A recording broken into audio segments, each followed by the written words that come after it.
Hello, my name's Jack Crouch, and this is my first YouTube video in like forever, and so be forgiving. This is an Atari Punk Console I built, and there's a ton of information about them, and I did this video, or am doing this video, for the benefit of my students and friends and family and anybody else who's interested in electronics. This is an old router box, and these potentiometers control or how you actually play it. That is a volume control, and this is a circuit board made using something called strip board or Vero board. Vero board is a trade name, and if you look on the back you'll see that there's these horizontal lines, and that's how you build a circuit, and that can be a strength or a limitation. Some people really like strip board and some people really hate it. So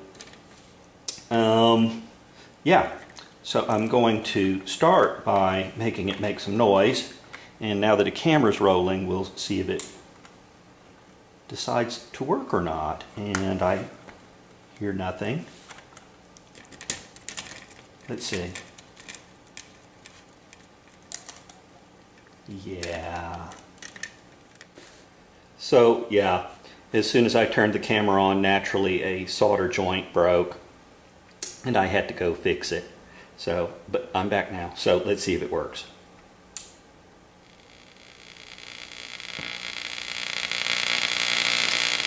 Volume control, and I'll explain these others momentarily.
Okay, so this one is controlling the frequency.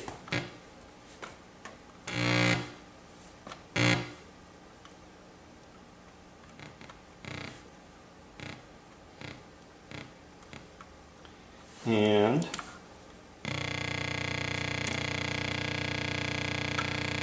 this one controls the pulse width of the square wave, and I'll talk about that a little bit more in a second. Now, do you saw what I just had to do is kind of laying on of hands in order to get the circuit to behave, or just change its behavior?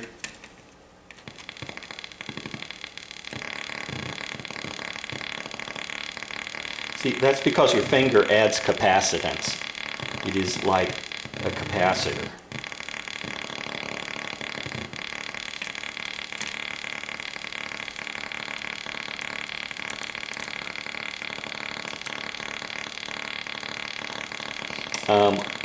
One tweak that I may add is something called a body contact, where I find those places where it likes to be touched, and simply run a wire to a tack head or something that's exposed metal.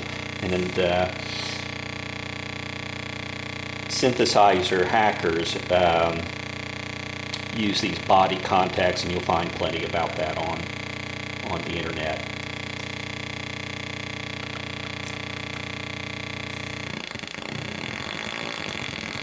So, let's see. I thought before I went away I would show you a couple of things. First of all, how does it work? Here we go. The thing emits a square wave, and one of the pots makes that overall wider or narrower, and the other one makes this part of the cycle, and that's called the pulse width. It changes it, it modulates it. Now, the confounding factor is what happens is that this can disappear, and so what happens, it's like the frequency drops an octave immediately when it happens. Okay, so that's part of the reason it's kind of wacky and unstable sounding. Okay. Okay. I was really intended for this to be really short, and so here's my other thing I wanted to show you, was just to cite my sources. Marmelos.com had the tweaks that let you have a line out and a volume pot, and they twiddled with the size of the capacitors. And one of the things that can kind of tune an Atari Punk Console is the size of those capacitors. The other source I used was at lushprojects.com, and I mean, I think I could have gotten brave and done my own strip board layout from a schematic, but I didn't. And or except for the adding the volume knob. This device was originally from Forrest Mims III's Engineer Mini Notebook 555 timer circuits.